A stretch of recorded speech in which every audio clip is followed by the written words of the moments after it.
President Donald Trump has warned North Korea to expect big trouble if anything happens to the U.S. territory of Guam. Speaking at his Bedminster, New Jersey Golf Resort, he promised the territory would be very safe. "Believe me, Mr.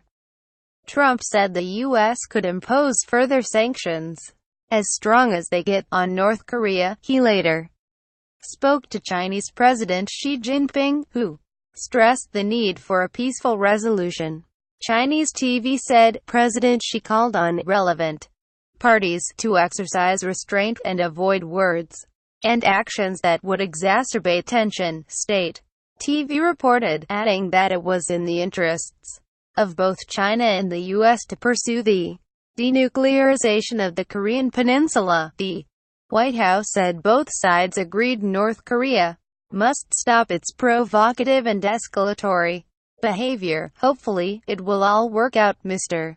Trump said earlier, striking an upbeat tone after a day of rhetorical brinkmanship. "Nobody loves a peaceful solution better than President Trump. That I can tell you." Earlier on Friday, the president said the U.S. military was locked and loaded to deal with North Korea should the need arise. Military solutions are now fully in place.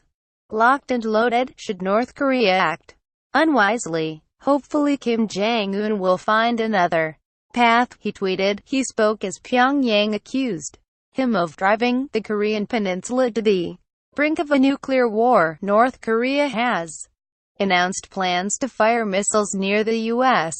territory of Guam. Moscow said the exchange of threats between Washington and Pyongyang worry us very much. Foreign Minister Sergei Lavrov rated the risk of military conflict as very high, as he put forward a joint Russian-Chinese plan to defuse the crisis. German Chancellor Angela Merkel said there was no military solution, and an escalation of the rhetoric is the wrong answer. Asked about his locked and loaded tweet on Friday, Mr. Trump told reporters, "I hope that they, North Korea, are going to fully understand the gravity of what I said, and what I said is what I mean. Those words are very easy to understand." He added, "If he, Kim Jong-un, utters one threat in the form of an overt threat with respect to Guam or any place else that's on American territory or an American ally, he will truly regret it, and he will regret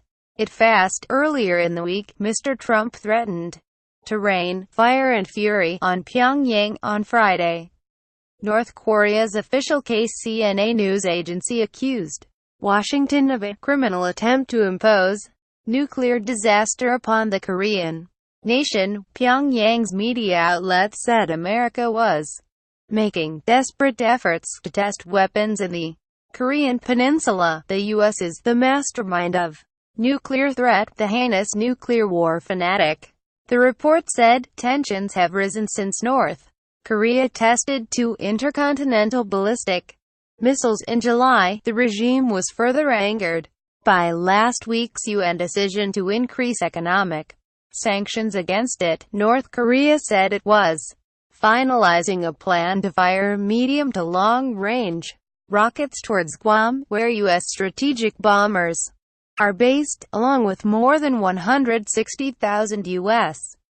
citizens. There has been no indication that any actual attack on the Pacific island is imminent. On Thursday, Mr. Trump suggested that his own statements on North Korea had not been tough enough, warning the regime to be very nervous. However, he added that the U.S. would always consider negotiations. He also chided the North's closest ally, China, saying it could do a lot more. China's state-run Global Times newspaper wrote that Beijing should stay neutral if North Korea launches an attack that threatens the U.S., but it also said that if the U.S. and South Korea attacked North Korea to force regime change, then China must intervene to prevent it.